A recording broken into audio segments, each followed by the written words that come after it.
Good afternoon. Welcome to SCA's webinar. Today we are presenting a webinar with Dr. Christine Iliga-Economides on modern challenges for pressure and rate transient analysis. Before we start today's webinar, we'd like to ask some polling questions for our audience. So I'm going to post some polling questions here, and we'd like to get your feedback. Which is your primary discipline? We're starting to get a good number of you are voting. Looks like we have quite a few in the petroleum engineering camp in today's audience. So you'll find,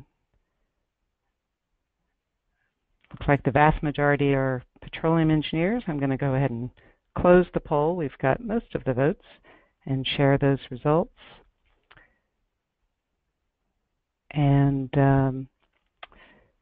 the next polling question, looks like 60% of you are petroleum engineers.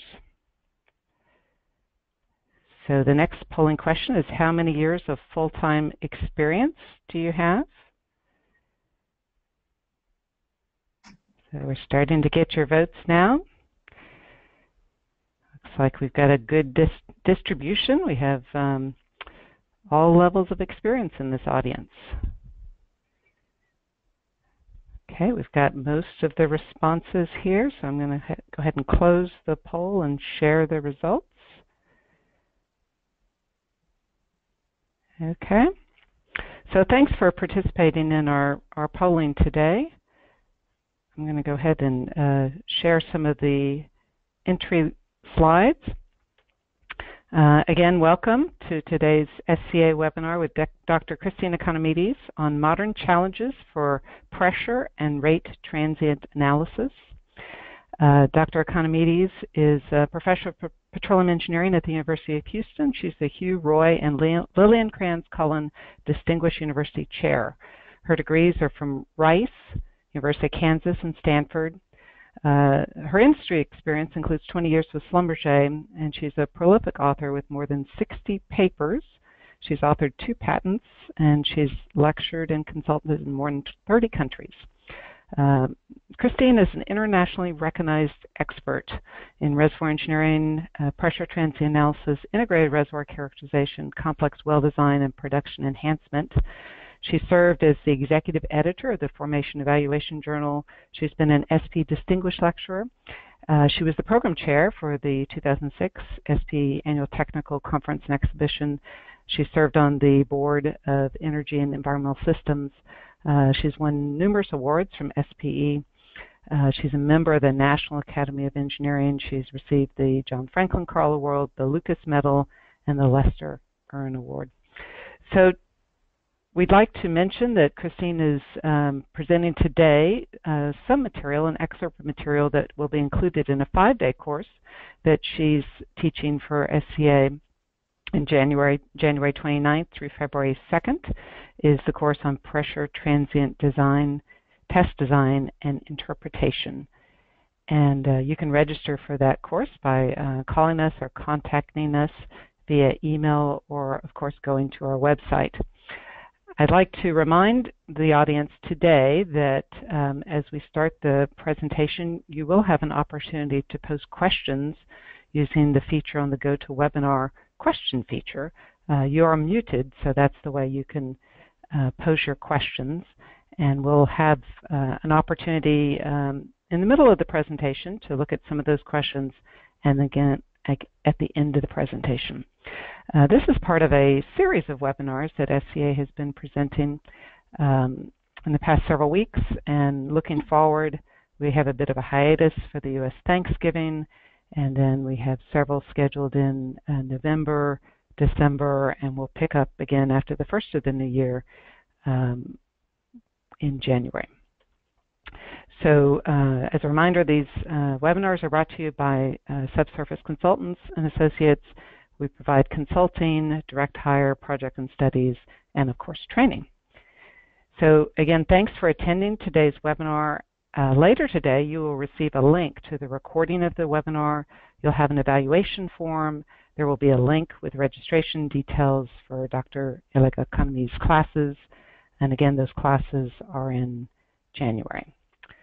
So without further ado, I'm going to pass the baton to Christine and let her start her presentation. Thanks, Christine.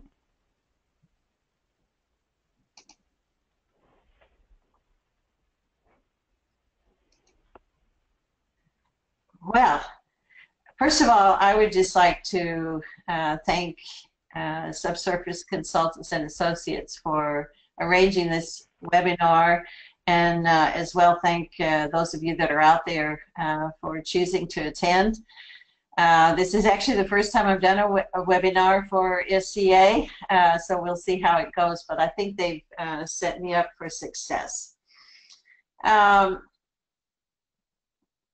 Okay, so I see that the slides are advancing. I hope they are for you.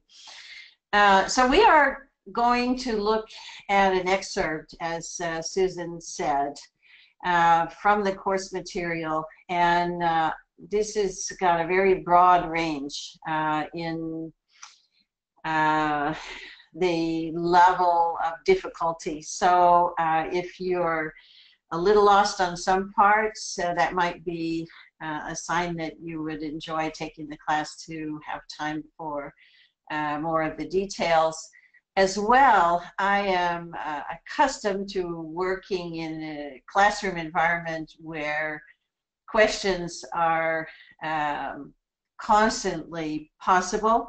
But here, as Susan mentioned, you will be able to send questions with text in the chat option. So I certainly encourage you to jot down any questions that you have as we go along, and I will give some opportunities to let Susan read off some of your questions for me. So we're going to look at two types of testing. Actually, this should be tight gas and shale gas. So the challenges slide is slightly wrong. My apologies for that. A couple of the challenges that are really acute. These wells are stimulated with hydraulic fracturing, and the well geometry is going to dominate the transient response. So transient responses that novice beginners are accustomed to looking for are going to be missing. Secondly, I want to show a little bit about how boundary dominated flow helps the interpretation.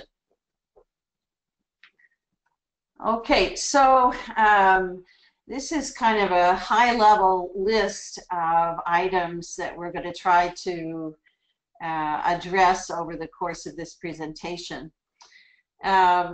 So one of the challenges that can come up is there will be no possibility of a conventional pre-treatment test. We'll actually be looking at that scenario in the second example for the shale gas well. And the opportunity that is posed in this case is the diagnostic fracture injection test. So I'm actually going to spend a little time showing you that, and this many of you might not have encountered before, and I would consider it an emerging interest area for some of the pressure transient analysts. Also, there may be very few buildup tests in these wells. Operators are reluctant to shut the wells, and there are concerns, probably very well justified, that shutting in the well may damage the well performance. So we want to focus on production data, not just the usual pressure transient buildup tests. The Horner plot that people learn in basic well test analysis favors only one flow regime, the third item here, which is radial flow. In these tests, we will not see radial flow. We should not see radial flow because of the way the wells are designed. So instead, what we can do is use boundary dominated flow, so BDF. And so we want to see how that can help.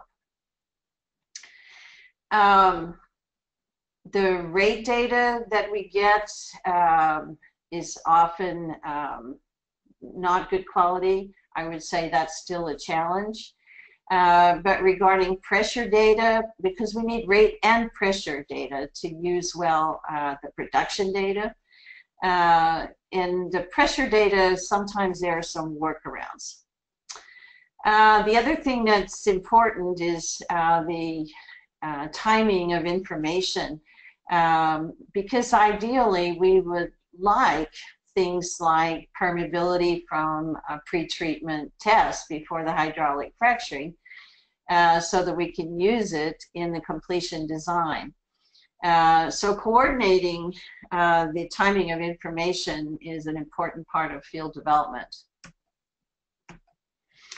All right, so the first thing we want to look at is this tight gas well example. And the features in this, actually this one we do have a conventional buildup test. It does provide permeability. It does provide an estimate for the permeability. And we'll see that this enables a lot of analysis. And it also could have been used, but I think was not, could have been used for the stimulation treatment design. In this particular case, the operator actually performed successive buildup tests every year on the same well that had the initial buildup. And these are very, very interesting because they're showing us changes in the hydraulic fracture morphology. That is, changes in the fracture geometry. We'll also look at long-term production for this well. It indicates the well drainage volume. And finally, we'll look a little bit at the insights we get about fracture design from this sort of data example. All right, so here we're looking at the pre-treatment buildup test. We're looking at it in two ways here. On the right is a standard Horner buildup, maybe not quite standard because the axis for the vertical axis for pressure is actually the real gas potential. But the time axis is Horner time, and we can see that the last part of the data show a nice straight trend, which people normally understand very well, can be used to estimate permeability and extrapolate for an estimate of the formation pressure. On the left, we see the Bourdet log-log diagnostic plot. And I think that what I need to do is see if I can pull up our laser pointer at this point. All right, so most of you may be familiar with this, but for the Bourdet plot, we look at the pressure difference. Over here is actually pressure. Over here is pressure difference. So the pressure difference will be increasing during the buildup. And then we take also a derivative of this, which we see right here. So on the Bourdet plot, we're looking for a flattening in the derivative. And you can see a curve through these data. So this is a complete global model match with the data. And that is telling us a permeability estimate of 0.07 millidarcies, and it also gives us an initial pressure. So I told you that there were buildups every year, so I'm showing you one of them, and this is a screenshot from the Kappa Engineering Kappa Workstation, the Sapphire or Sapphire module. And I've picked three of the plots. So this one is, again, the Bourdet diagnostic plot. Over here we see their version of a Horner plot. It is a reversed time scale to the one you just saw. And then here we see the rate history for the well, and these buildups. So that each of the buildups, for each of the buildups, the operator did lower a gauge and recorded the bottom hole pressure. So we do get very good quality data on these. And so you can see that this one is highlighted. And if you were looking for a straight line on the Horner plot, sorry to disappoint you. There is no Horner line. It's curved everywhere. Likewise, on the diagnostic plot, we cannot see flattening in the derivative. So again, delta P and the Bourdais derivative is right here. And there's no sign of flattening for the radial flow response. So no evidence of radial flow, but we do see something interesting in late time. We can see that the derivative is straight and following a half-slope trend. I've put two lines here for you because in a pure linear flow, or which is reflected in the half-slope derivative, we may see the delta P also lining up on half-slope, but this is actually a finite conductivity fracture, and so we're coming into the half-slope derivative from a quarter slope trend, which came before the timing of this of these build-up data. So we can see clear evidence of a hydraulic fracture, and I'm not going to have time today to explain all about what the evidence of hydraulic fractures are. So some of you follow this more than others. So here it gets pretty interesting because now we're looking at all 6 of the buildups every successive year. So these are color coordinated. We can see the delta P responses for each of them and the derivatives. And I'm just going to show you that this is that first buildup that we saw before with the half-slope trend marked on it. And you can see that these are not the same, that over time there's an evolution in these transient behaviors. And I'll just pick this one where we can see that in the second year already we're starting to pick up the bilinear flow, and as you see these progression of buildups, what you see is that bilinear flow becoming more and more dominant to the point where buildup 6 is mostly bilinear flow or very close. Bilinear flow has on the derivative a slope of 1/4 and tends to have delta P also showing that same slope. The spread between these lines is a mathematical, not artifact, but just a fact of life, that when the derivative as calculated for this diagnostic plot has a slope of 1/4, then delta P will be a factor of 4 displaced from that trend. So to kind of skip forward, we can see what these different buildups are able to tell us. But I must remind you that the reason we are able to actually quantify fracture conductivity and fracture half-length is because we started from a pre-treatment buildup that gave permeability. Without permeability, it would not be we would not be able to uniquely quantify these conductivity and fracture estimates. And so what you see here is that the fracture half-length seems to be mostly increasing, and fracture conductivity is decreasing, and by a lot. So these are graphs of those results. So we can see that fracture conductivity has dropped, and with the exception of one buildup, it appears that fracture half-length is increasing. This is, at least by me, not expected. I would have thought that the buildup every year should have looked very similar. So a very important lesson here is that successive buildups may tell you a world of information beyond what any single buildup tells you.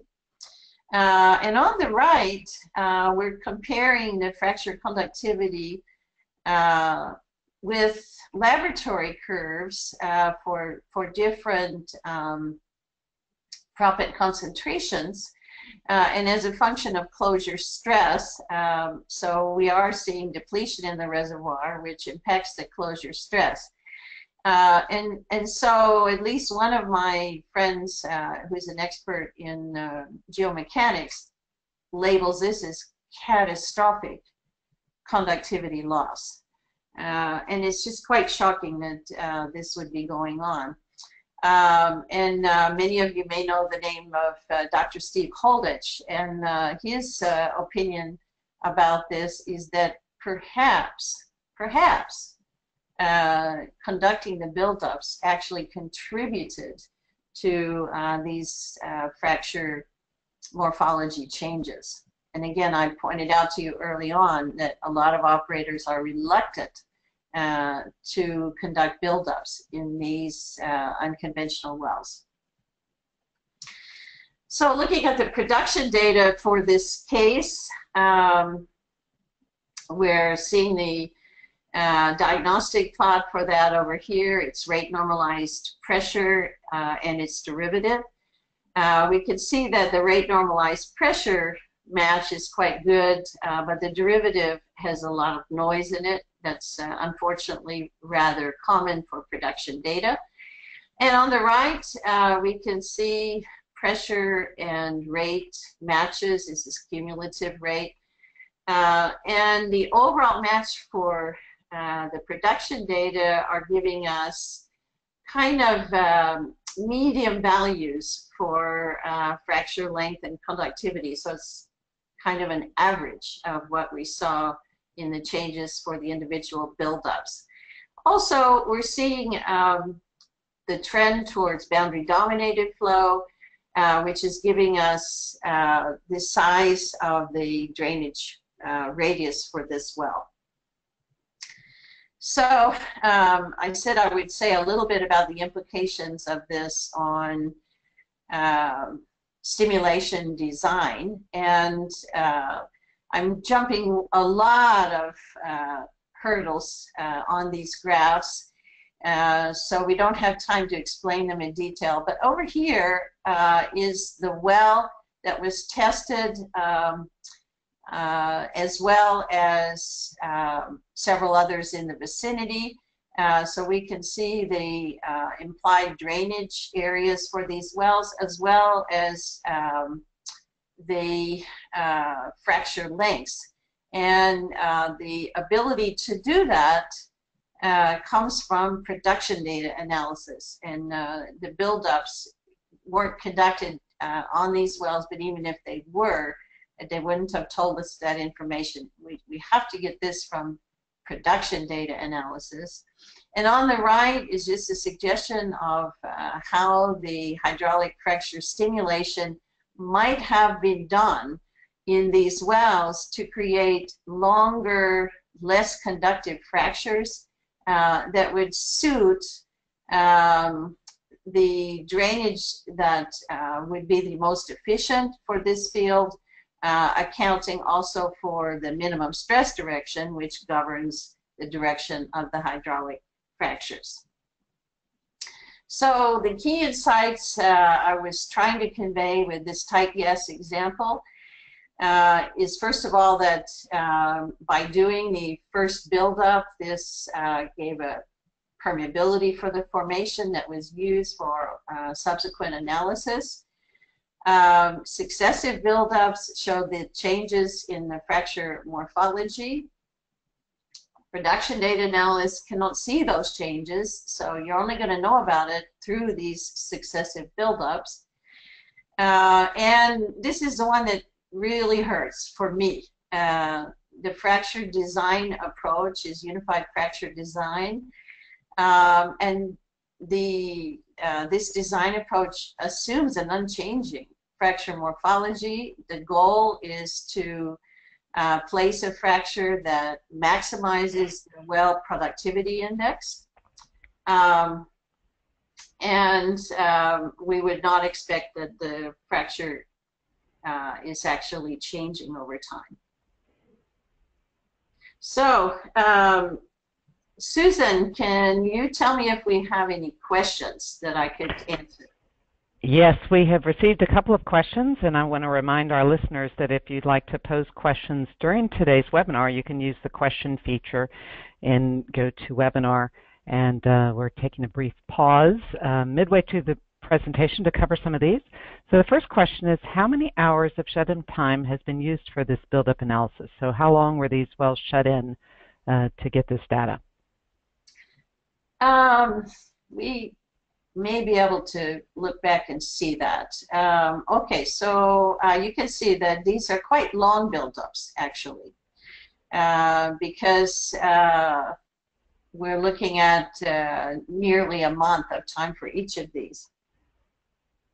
Thank you. And in the tight gas example, were the test wells vertical or horizontal? Okay, great question, because I should have mentioned that. This picture helps you see that these are vertical wells. So this is tight gas with targeting massive hydraulic fractures from a vertical well. Excellent. Those are the only two questions we've had, so let's proceed, and we'll probably have some more questions by the end of the webinar. Great. Okay, so the other example I want to show you is shale gas well example. So this is a multiple transverse fracture horizontal well. So these are the wells that are most common in shale gas and tight oil reservoirs. And as many of you may know, these wells may range in length from 5,000 to 10,000. I think some of them maybe even are going almost 15,000 feet in length. And operators are trying to create a large number of hydraulic fractures along the horizontal wells, generally at a high angle with the well, so towards 90 degrees, the fracture plane with at an angle of 90 degrees with the trajectory of the horizontal well.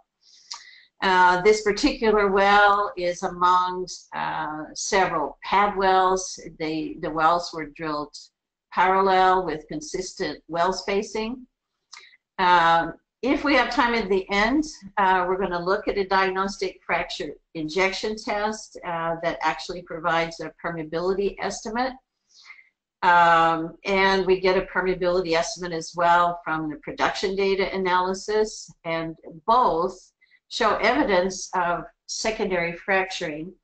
And what I mean by secondary fracturing, many of these shale and tight formations have fracture networks in them that are not productive. And as we create the hydraulic fractures, the stresses that are created in that process cause existing natural fractures to reopen, and they actually may be helping quite a lot to stimulate the well performance. The long-term production in this case lacks the boundary dominated flow, so we don't get that crutch. As well, the permeability we will see is far too low to enable conducting a standard buildup test. So the only way really to know permeability is the DFIT approach. We do see a buildup post-treatment buildup, providing us some early transient behavior. So let's go into this one. One of the things to note about these wells, so this is a picture of one of these wells. The well is green. The hydraulic fractures are these blue lines. We're looking at it in a map view. And then the red arrows, maybe hard for you to see, these are arrows, are pointing to the blue lines. So, and this is a piece of the well. The well would actually be longer and have more of these hydraulic fractures. So we see that they are at a 90-degree angle with the horizontal well direction. And the arrows are telling us that geometrically the flow in early time is towards these fracture planes. So this is classic linear flow multiplied by the number of fractures. So this is what generates the half slope on the Bourdais derivative plot. In time, the linear flow expands all the way between these fractures.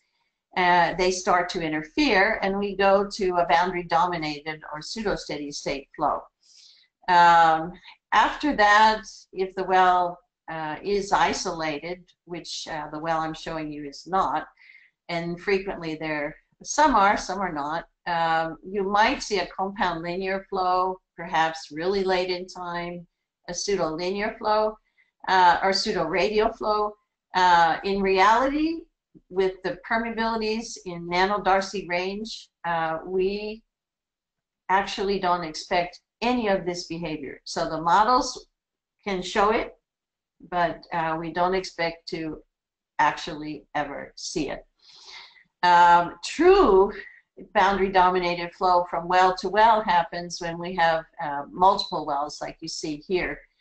So that's a well, that's a well, that's a well, that's a well, and they could interfere. And that's one of the reasons why you would never see compound linear flow in any case. So the problem with these wells is that so much of the transient response is going to be dominated by the well geometry, and it takes some extra skills to back out reservoir parameters. But actually, both the well and the reservoir parameters are important and interesting.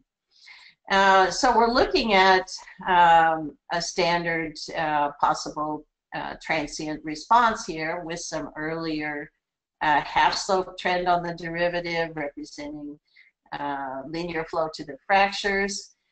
And then possibly we're getting some behaviors here related to secondary fractures. And ultimately, at the end of this synthetic response, we're seeing the boundary-dominated or pseudo-steady state flow. And these rectangles are pointing out to you the typical time frame for a buildup. So up to about a day. We're looking at time of days here. And over here,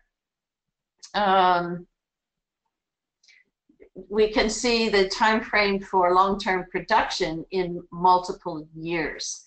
So production data gets one window on the data, buildups get another, and it's really hard to grasp all of the behaviors on these wells.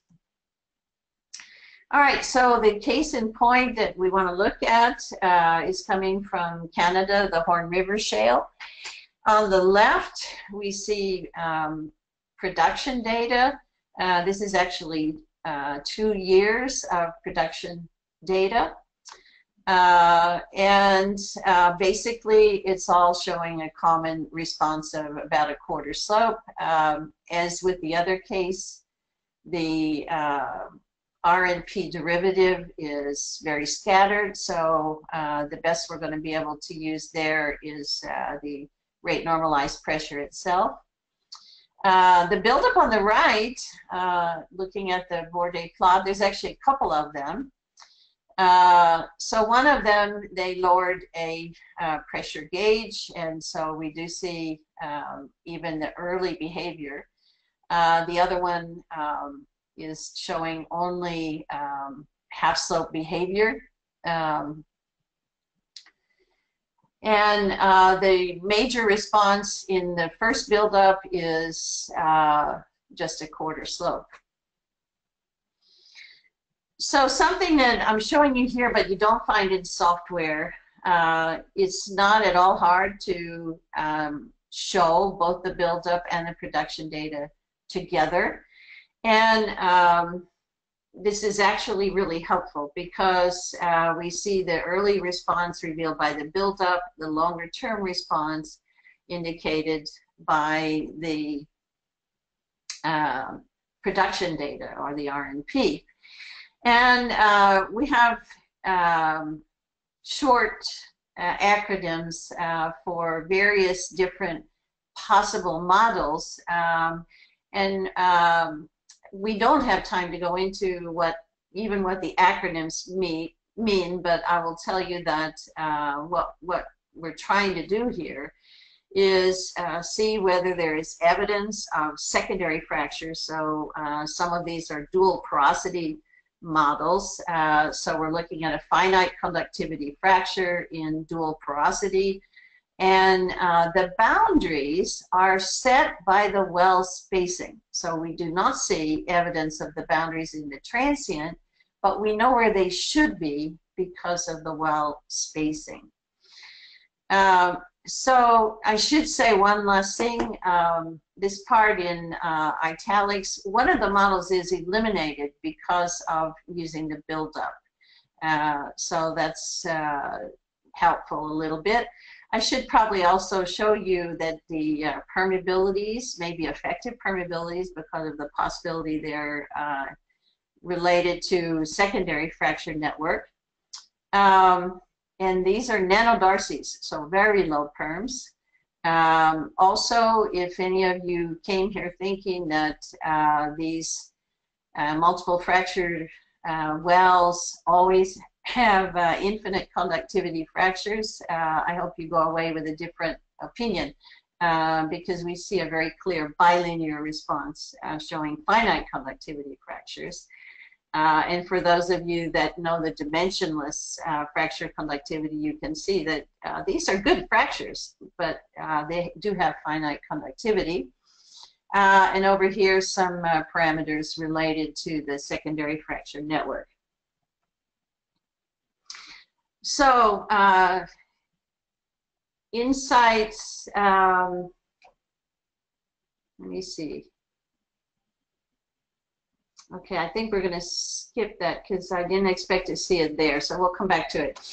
I want to show you a little bit about what I mentioned earlier, the diagnostic fracture injection test.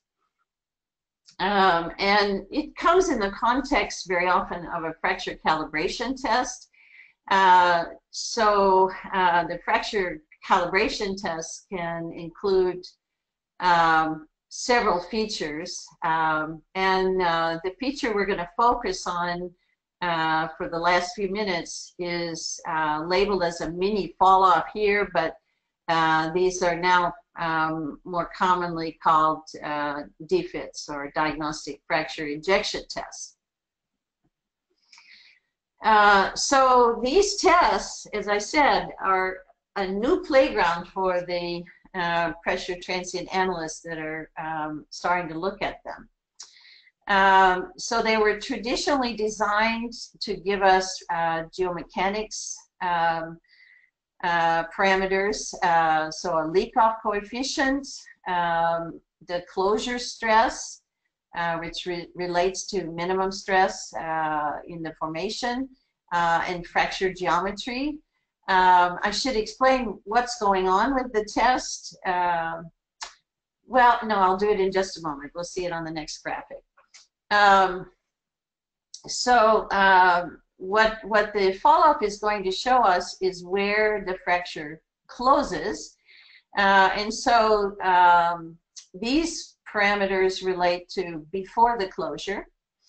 And then we also have some parameters that we learned after the closure. So AC is after closure. And these tests actually can reveal permeability and pore pressure. They also enable, well, the advanced interpretation I'm going to show you also enables characterization of friction losses in the fracture propagation and other aspects. So here is the mini fall-off or DFIT test. So I'm showing you just a diagram of it right now. We will inject, ideally at more or less a constant rate. And here we're looking at what the pressure does. So for the beginning of the injection, all we're doing is pressurizing the wellbore. The fluid very often is water or slick water. So we are trying to raise the pressure sufficiently to break down the formation. So at this point, we have the breakdown, at which point, with this same injection rate, the pressure actually goes down while the fracture is propagating. So what we have done, we have created a crack, a tensile crack in the formation, and continued pumping at sufficient pressure propagates this fracture plane away from the well into the formation. Then they stop pumping.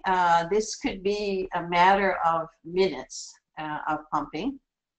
And after that, we look at the injection fall-off. So from here on, we're looking at fall-off. So earlier we looked at build-up as a result of producing the well. Here we are looking at pressure fall-off as a result of injecting. But this is not the usual pressure transient analysis fall-off because it contains the behavior associated with the hydraulic fracture. So a few years ago, my students and I introduced use of the Bourdais diagnostic plot for this analysis. And so here, as before, we'll plot the delta P and as well the derivative. So this is a Bourdais type derivative, and you can see it looks really different because it's crossing right over the delta P. We normally will never see that in a buildup test. We're also looking for a new flow regime. So the slope of this one on the derivative is 3/2, and it turns out that there's a mathematical justification for this slope, and it tells us we're looking at a fracture closing with leak up to a constant area into the formation. The end of that trend tells us the fracture closure. So we can actually quantify where that the pressure at which the fracture closes, and that corresponds to the formation minimum stress. So this is our before closure analysis for a normal leak-off case. And after the closure, very often we'll see half slope because we've created a fracture. So now we're looking at pressure diffusion behaviors. So we see the evidence of the fracture, and in this synthetic case, also eventually evidence of a pseudo-radial flow. So I'm going to go through this part very, very quickly because I want to leave you some time for questions. But here we're looking at, on the left, data from the same Horn River pad, but not necessarily the same well. Here we're looking at the Bourdais diagnostic plot. On the right, we're looking at what's called the G-function plot, which is actually much more commonly understood in the hydraulic fracture analysis or in the DFIT analysis. So I've added some guidelines for the interpretation. Over here, we're seeing evidence of fractured tip extension. What's going on there, we think, is that even though you stop pumping, the fracture actually keeps propagating because it's easier for the fracture to propagate than for the fluid to leak off into the formation. And the only way the fracture can close is for the fluid to leak off into the formation. So we get a combination of extension of the fracture and leak off during the closure. Here and here are closures. These are showing 3/2 responses over here, and the straight response expected on the G-function plot. Most G-function analysis picks only one closure, but because of introducing a transient analysis plot, we are picking up multiple closures in these data.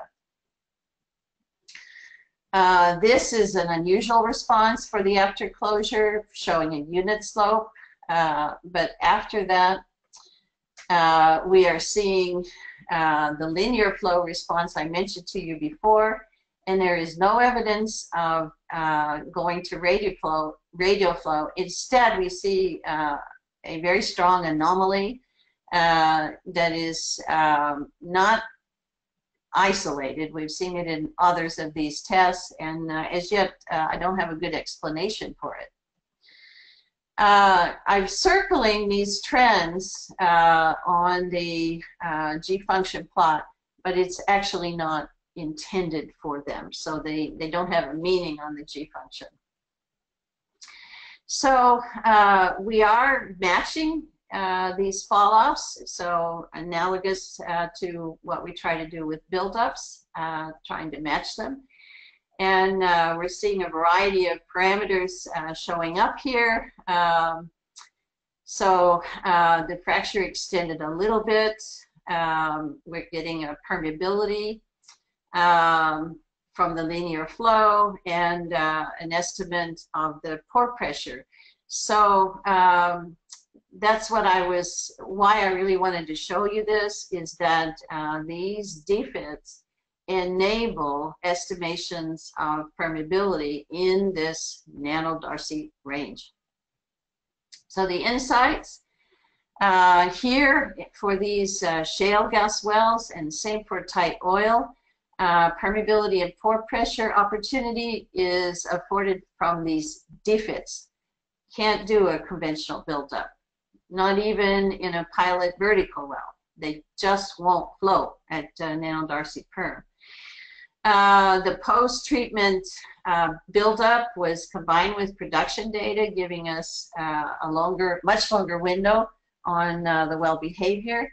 And that multiple closure in the DFIT is a sign, we think, of secondary fractures, and several of the matches on the buildup and combined buildup and production data also are consistent with secondary fractures. So lots of information when we look at all this together. And if I haven't totally overwhelmed you, I would love to hear some questions. Great, Christine. We're getting lots of questions. We have a couple of questions that relate back to the first example that you shared with us. Mm-hmm. So how long was the pre-treatment buildup for, and how long did that well produce prior to the pre-treatment buildup? So are we going back all the way to, we're probably going back to the tight gas. Yes, exactly. Okay. So I'm going to have to punt on that one because I don't remember. Well, okay, we should be able to see it though. But no, I didn't. No, I can't show it because I didn't put that information. So sorry, I can't. You got me. Okay. Next question, what are the possible explanations for the increasing fracture length in the tight well example? Yeah, okay, so this is really, really tough. Regarding increasing fracture length could be just a very long cleanup because it is a gas well fractured with slick water, so gas is not very efficient for displacing water out of the propped fracture. So perhaps the fracture length, created fracture length, propped created fracture length is even longer than what we're seeing, and it's just a matter of displacing water out of the fracture. But regarding conductivity loss, if it's fracture cleanup, we would kind of expect the conductivity to increase, not decrease. And as well, you might think, okay, well, maybe they didn't use a high quality proppant, and increasing stress on the fracture has tended to crush the proppant. But actually, they did use ceramic proppant, so we don't expect that.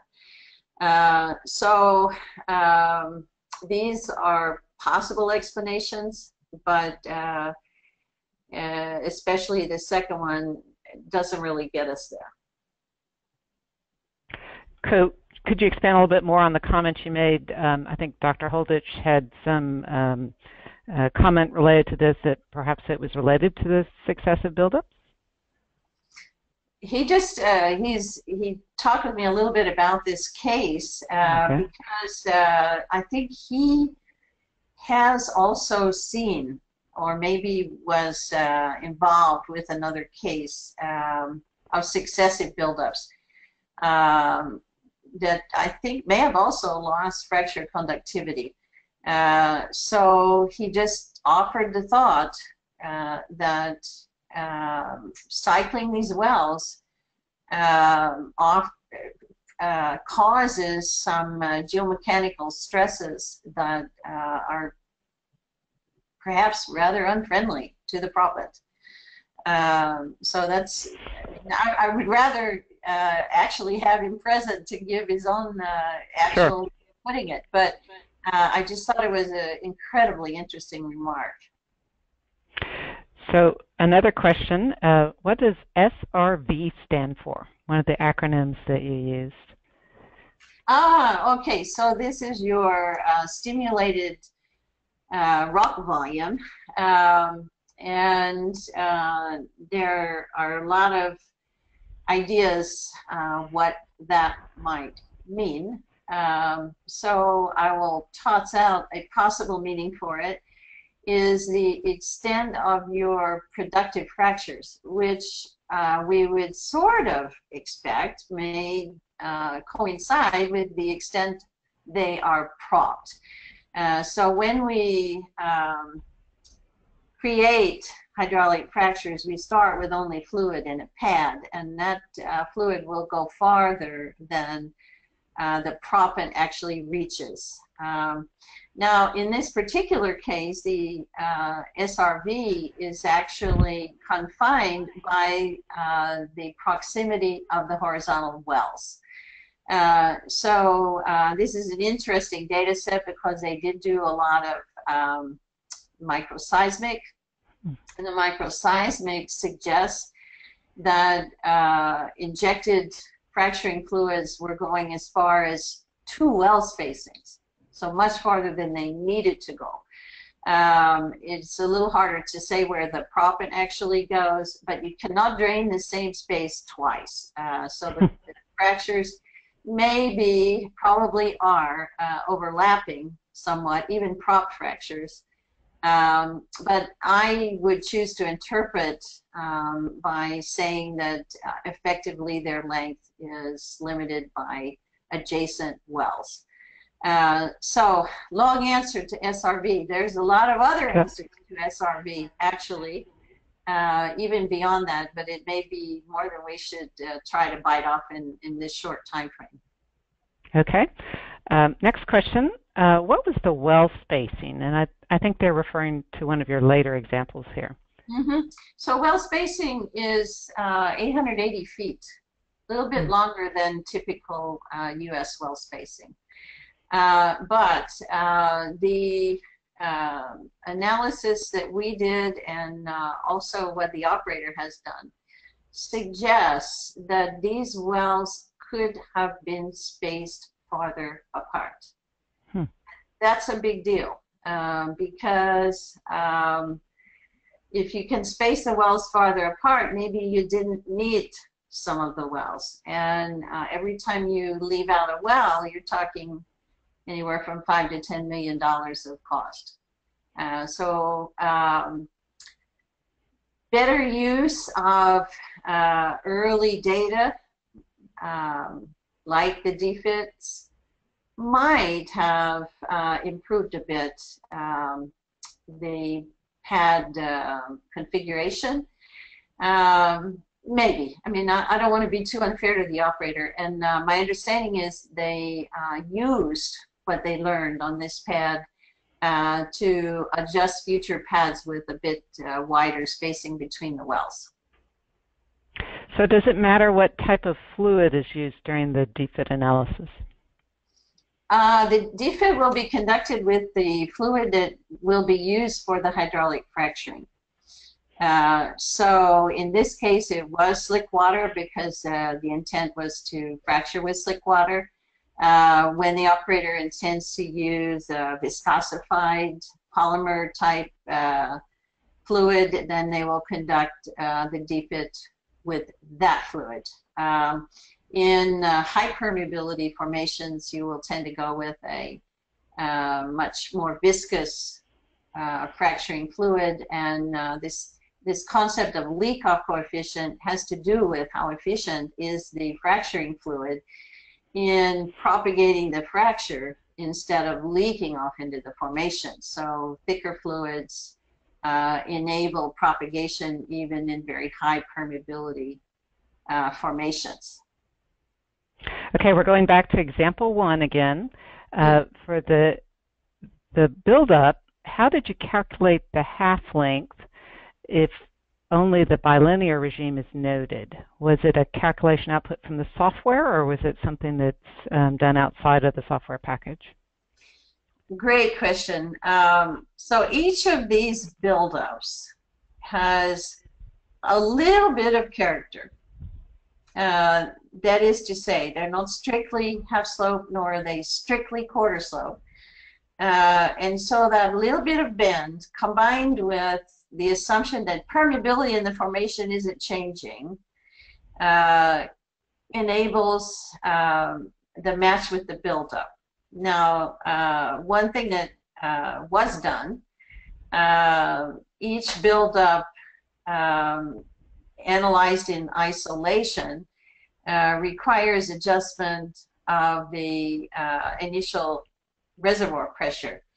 And the reason you have to do that is because things are changing. If the well had behaved or the fracture had behaved and stayed similar all the way through, that wouldn't be necessary. So this is how the analysis was conducted. And if anybody has suggestions about that and want to communicate with me directly, I'm going to be all eyes, all ears. But that is how it was done. Excellent. Well, we're getting near the end of our time allotted today, so I want to thank everyone for their questions. Thanks for attending today's webinar. Later today, you'll receive a link to a recording of the webinar that you can share with your colleagues. We'll have an evaluation form, a link to registration details for Dr. Economy's class, Pressure Transient Test Design and Interpretation, that's offered in January next year in Houston, Texas. Thanks, Christine, for your time today. We really enjoyed it. And Susan, if I could just toss this out, material like DFIT is not required or currently in the class, but if we look at advanced cases, I am happy to adjust to specific requests from people in the class. Great to know. Thanks very much. Bye, everyone. Thanks, everybody.